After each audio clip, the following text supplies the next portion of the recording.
Good morning, everybody. Come along for the ride. Let's see what we can get done today. You hear the snow crunching under the tires? Yeah, it's 20 degrees. She's a little chilly today.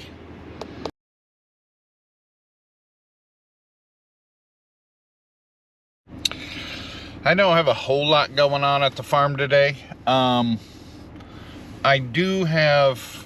We've got a couple projects coming up that requires renting some equipment. So today I'm going to kind of make some phone calls, maybe stop by a couple places and see if they rent the equipment we need and how much and things like that. What we're looking for is a telehandler, which is, it's like a fork truck that telescopes out and lifts up high. We need one of those for about a day to move some stuff around. And we're looking for a brush hog that goes on the front of our skid steer, or possibly a brush hog that goes on the end of our mini excavator, because we have a couple lanes that are kind of, the bushes are starting to encroach in on the lane, and we need to get those trimmed back so we can get our equipment down there without scratching the paint and everything, you know, by going through there. Those are some projects coming up as soon as it kind of starts getting a little warmer and the ground's not so muddy and everything. We're going to do that before planting season. We need to get that brush kick basically trimmed back. We need to do that before planting season so we can get our equipment down through there. I was coming down a couple of the lanes with the combine this fall when we were harvesting, and it was very tight and the head was rubbing on some of the brush, and we just don't like that. That's just not good stuff. So we need to trim those back. I did get a big box full of parts, mainly oil filters, air filters, fuel filters, things like that for the tractors, for the maintenance this spring, for when we service the tractors. I need to go through that box because the box will tell me the part number, what it is, a fuel filter, an oil filter, an air filter, but it doesn't tell me what tractor it goes to. And I like to take a Sharpie and write the tractor, what tractor it goes to, and put it on the shelf. That way it's all organized, so when I pull that particular tractor out, I can walk over to the shelf and say, all right, here's the oil filter, the air filter, the fuel filter, the hydraulic filters, everything I need right there for that particular tractor. I can just grab them off the shelf and service the tractor. So I've got that I need to get done today. So yeah, it's going to be kind of just bouncing around a few things here and there, and who knows what else might pop up throughout the day. So let's get started. Oh, and also at some point today I have to meet up with my friend because he wanted one of these. This is the heel shifter off of Harley Davidson. He's got a project he's working on, and it doesn't have a heel shifter on there, and he prefers to have heel shifters. I personally don't like heel shifters, so I take them off all my bikes. So I have a pile of them sitting around my garage. So he asked if he could get one from me. So I told him no problem. I will dig it up.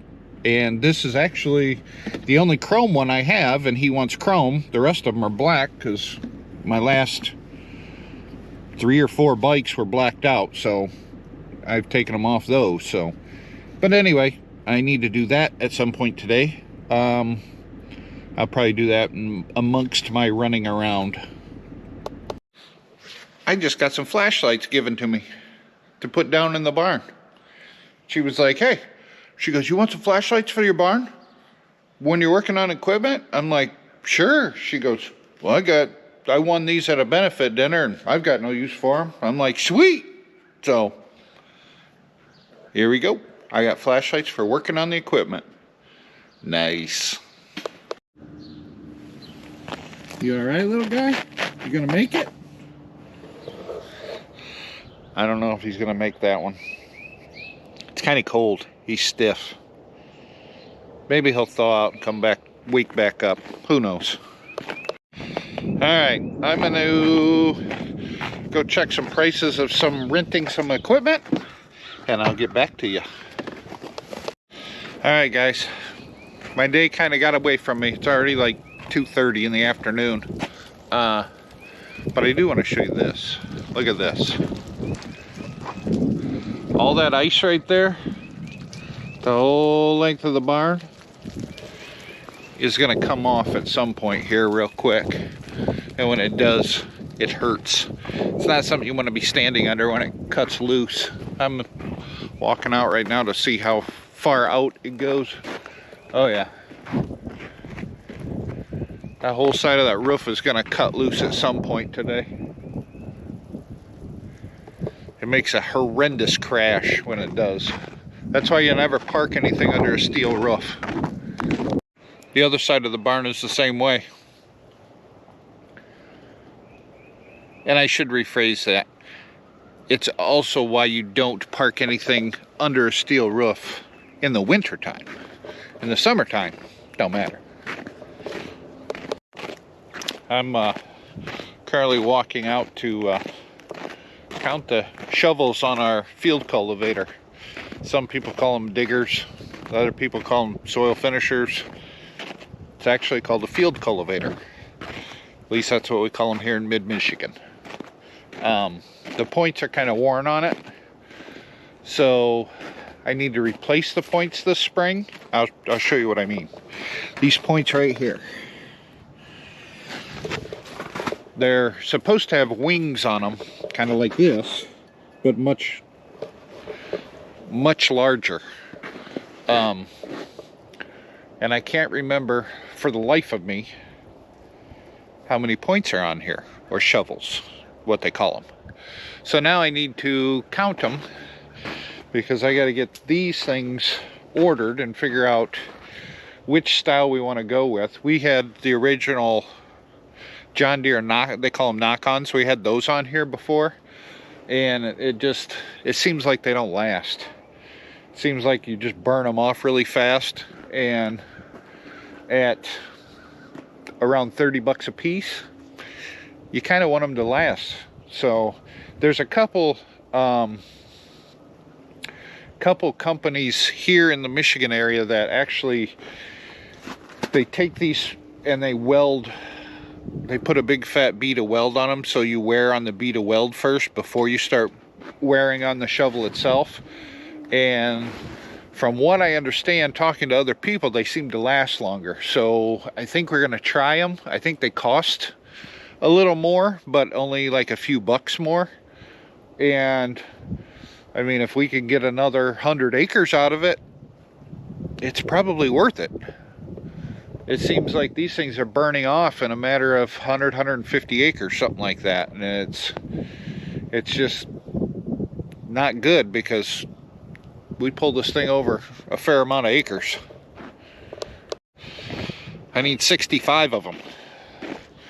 Technically the machine takes 63, but it's always good to have a couple extra on hand. So I need to figure out where I can get them, one, and two, I need to order 65 of them. So I guess I need to write that down in my little notebook so I know for future reference. I happened to find one new one that we had laying around. I'm going to show you the difference. So this is an old one.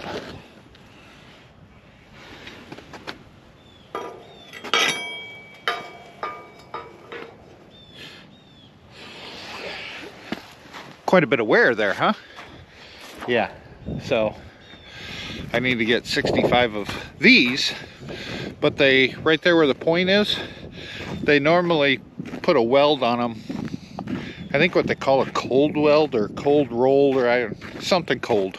Anyway, they, from my understanding, they weld it and then they flash freeze it, and it really makes it hard and lasts longer. So I got to see how much they are and get some ordered. Alright guys, that's probably enough of me babbling into the camera. You're probably done listening to me. I think I'm going to go home and relax a little bit and see what the weekend brings. You can see the ice is getting a little closer to falling. It'll probably be down by tomorrow. We'll see. All right, thanks for watching. We'll talk to you later.